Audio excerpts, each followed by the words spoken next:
Well, it can only be described as poetry in motion. It is our great pleasure to welcome Roger Federer to the studio. Thank you. Sweet 16, Roger. Describe the feeling. Oh, it's amazing, you know, coming over here at the beginning of the year and like playing that well from the start, you know, it's a beautiful feeling, of course, you know, and take the trophy home with me is sort of the greatest thing, you know, so I'm of course extremely happy. Well, talk about the matchup with Andy. You know, he's certainly one of the young guns. You guys have played in the major final before, but he's gotten you a few times. You know, how important was it for you to kind of come out there and impose yourself on him? Well, I thought it was very physical at the beginning, you know. I think we both wanted to win the longer rallies and nobody wanted to panic, you know, and go for the bigger shot too early, so I think it got really intense in the beginning. And I think obviously the start was crucial, you know, because it was so intense, you know. And I'm happy I got the better, you know, of him in the beginning. I got that first set because I always knew I was going to have a chance if he doesn't serve, you know, really big, especially on his serve, chip in charge maybe. But I thought he actually served, you know, better than at the end of the season. So I think he's improving, you know, obviously as the years go by, and that's why I'm always happy to pick up wins against the younger guys. But you were down 5-2 in that third set, and you didn't even look for a second like you were panicking. Well, I mean, there's no reason to panic. I was still up 2 sets to love, you know. Of course, if you look at the 5-2, you could maybe start panicking. But, you know, I thought I played well from the beginning till 2-5 down as well in the third, you know. So that for me, there was no reason to go like, you know what, this is probably going to end bad, you know. I was just happy the way things were going, even though I was down a break. He's one of the best return players we have in the game. And, you know, he was staying calm as well, which, you know, I wasn't surprised, but it was just impressive to see as well. So I'm happy I was able to turn it around. I was quite surprised how it ended, of course, in the breaker. Well, talk about the breaker. You were down 5 set points in there. You had that one match point where he made an incredible get. What were your thoughts in that point in particular?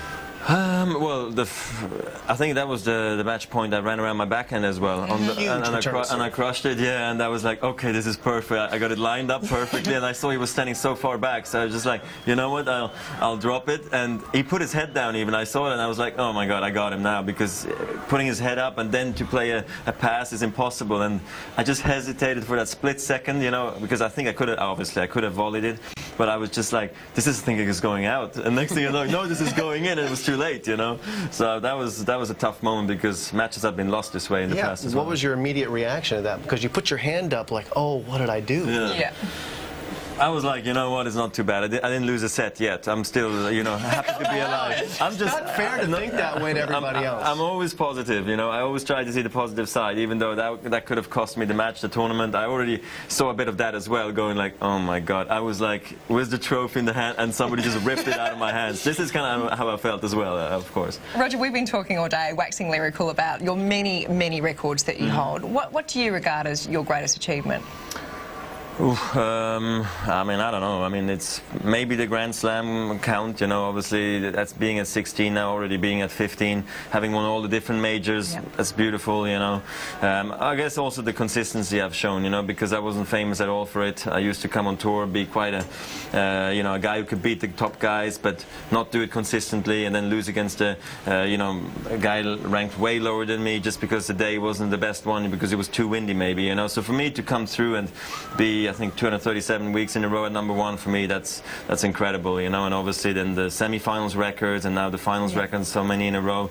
I mean, it's there's many things. It's nice playing for the history books, and but then of course, you know, it's not everything, you know. Well, do you have a target in mind as far as slams? Because now you've broken the men's record. Is there something else you're looking at now? No, I just take it tournament by tournament. I try to do as well as I can, and you know, I don't want to set myself a goal of, let's just say, 18, and then you don't reach that till the end of your career, and then you're like, man, I didn't achieve my goal, you know. Oh, you okay. Exactly. So I'm happy how far I've come already. Well, Roger, it's your first major as a dad. I'm sure the girls are going crazy at home celebrating, as are hundreds of people who are literally standing behind every time you put your hand up to it. As we go to the break, how about you? Say goodbye to your many fans. Congratulations again on your success here. You've just delighted us again for a fortnight. It's been a pleasure. Thanks very much. No problem. And we'll be back with more after this. Roger!